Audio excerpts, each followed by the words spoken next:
I enjoy doing research, and this project started off as a way to find better road food for the men and women at GSI. What I found was shocking.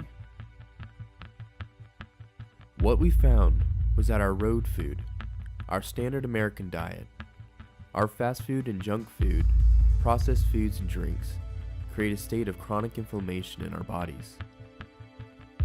The results of inflammation include stroke, dementia, diabetes, sexual dysfunction, arthritis, osteoporosis, premature aging, and heart disease.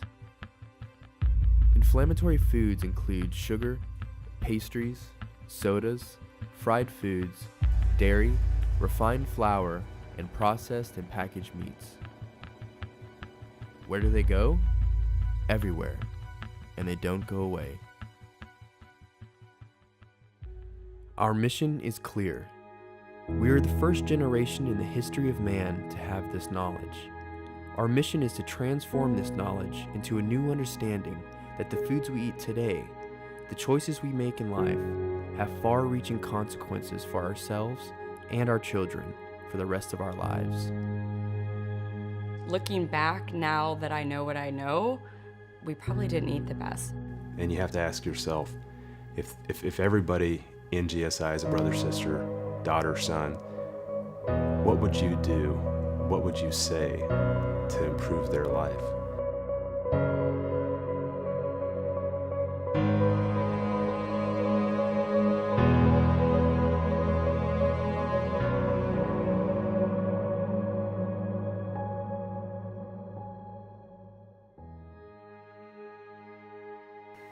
I had some pretty significant heart issues.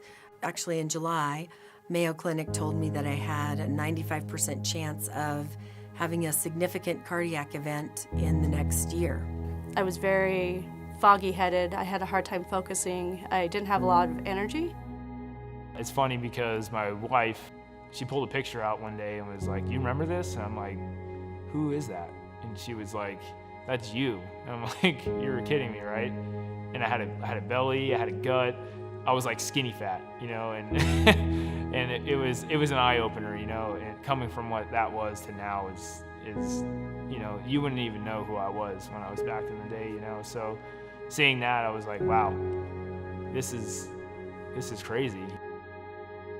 It's about balance, and it's just about trying to be better than you were before. Before we got married, I was conscious about it, but I wasn't as conscious as I am now, because she is, wait a second before you put that in your mouth, what's in it? You know, because a lot of these stores you go to, even Whole Foods, you know, it's supposed to be super healthy Whole Foods, you know, it could say gluten-free on it and have 30,000 grams of sugar in it. And I realized that, you know, the chicken nuggets that I got at McDonald's, that, you know, maybe were a little bit better because it wasn't the hamburger that everybody said was bad, probably wasn't as good as I thought it was. Pop-Tarts in the morning, you know, they were just things that back when we were growing up, nobody really knew that it wasn't so good for us. No thinking of what this is going to do to your body ever. You know, in their eyes, it was, I'm putting food in my children's mouth to feed them and to make them full. You know, there was no, why am I putting this into my kid's body? You know, what's going to happen when I put this in my kid's body? You know? So that was kind of a slap in the face, and knew I had to change. And so with the help of my family, we decided to go plant-based. Bob had always talked about this plant-based diet, and I said, you know, what the heck? What do I have to lose? And so last March, I really dove into it, and I just loved it. I felt amazing. I had so much energy. I found it to be a lot simpler because it's, you know, whole food, plant-based diet really is restricting when you look at it, because the fast food restaurants, there's not a lot you would eat there, so you just don't go to them. When I was eating paleo, it was like, oh, I can just go eat, you know, just throw a bunch of meat on a plate and I'll be okay. And I disregarded the fact that there was a bunch of butter on it, that the meat wasn't very good quality. There's a lot of things there, and I started to feel sick. You know, when you're eating a diet that's more restrictive, you find yourself making a much better choices. We watched the movie What the Health, and I think that was the final straw. We already, knew a lot about thinking that animal food or animal products weren't the best. Well, I've noticed with the kids, as they've eaten different and their friends are inquiring how they're eating, it kind of just sparks a lot of excitement when they explain why they're doing what they're doing and that they're trying to be better and just put more nutrients in their body and not eat fast food anymore. I can tell they're excited about their new journey too. By us all choosing to do it together has made it so much easier. I think I would sell my kids short a lot of times, saying, oh no, they won't eat this, they've got to eat the chicken nuggets or the french fries. But kids are amazing, and really they teach me. I truly think that if you're going to make a huge life change like this, you have to do it as a family. Not that we're forcing that on our kids, certainly not, but the parents have to be the ones that are actually eating healthy, buying healthy foods, because if not, your kids, they don't stand a chance. For me, having my kids grow up eating this way and kind of understanding the food that goes into their body is amazing. When I see them eating better and having more energy and teaching their friends what they've learned, it makes me feel so much more accomplished as a parent. I feel like I'm really giving them something that they can use for the rest of their lives. So I would say in our previous diets, meat was the foundation of every meal I made. I thought I had to feed my husband protein, mostly meat at every meal, and then some vegetables on the side. There's just as many meals to make. There's so many alternatives that it actually creates a whole new palate and an excitement for eating. Or even when we do make cookies, there are vegan recipes for cookies, and my family finds that they're even yummier than the regular recipe. I think that anybody's kids, anybody's child learns by example. I want him to understand what it means to be healthy, to eat real whole foods. I think that that's key, and I think that that's something you can teach to kids at a really young age. It's definitely nice to know what you're putting in your body. I think that change and that mentality starts with us, the parents, with the caretakers, to show them that this is important, and I think that the more that people start doing that, I think the healthier our future generations will be. The danger doesn't simply lie with the foods we choose to eat, but also with the supplements we are told to believe are good for us. Many supplements are mislabeled, and some have even been shown to be dangerous. I always remember one thing, and I'd always think it was wrong, and it was a saying, and is you can't outwork a bad diet. And I was like, bullshit.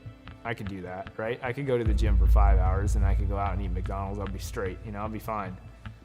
That doesn't work, right? And where I came from, I was a Green Beret in the Army, and that's high caliber. We're always moving, we're always doing everything. That's when I really learned, you really can't outwork a bad diet. One mission in Special Forces, we went out in the middle of the desert, and we rucked for 100 miles. In 5 nights, we rucked 100 miles and 100-pound rucksacks. It was about 100 degrees at night walking, and about 120 in the day. So we get back, we get picked up, we get back to base, and me being myself, I'm like, I'm gonna go work out. Being completely depleted of all my nutrients, all my water source, I go ahead and throw back 2 scoops of pre-workout.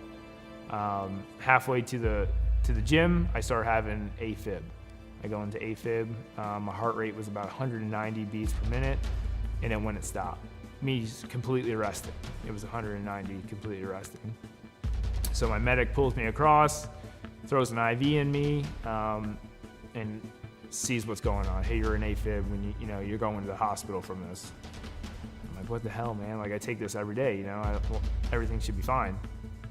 Not when your nutrition's off.